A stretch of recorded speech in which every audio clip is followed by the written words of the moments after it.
mostly want to focus on strategy 3, showing you how to limit your domain. So I'm not going to search bees like I did with the databases. I'm going to get more specific because Google can handle more specific searches.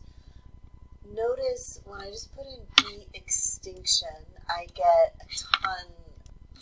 And sure, I can go and look at all the URLs. This is a .com, this is a .org, and I can do it that way. But there's another way that I want to show you. If you go under if you go under settings and choose advanced search, you can go down here to site or domain and choose edu.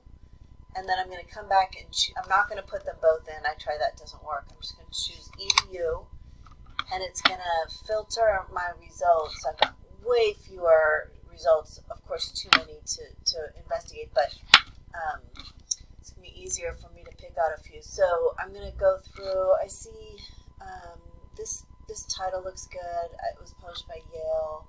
That looks pretty good. Here's another one, Ohio State. That looks promising. So I'm gonna play around with those. So I'm gonna go back over to advanced search. This time I'm gonna put in .gov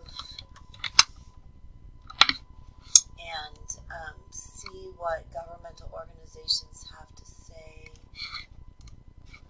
FWS is Fish and Wildlife Service. EPA is Environmental Protection Agency. Okay, colony collapse disorder. I know that a lot of people are calling the bee extinction by this term colony collapse disorder, so I'm going to check this out.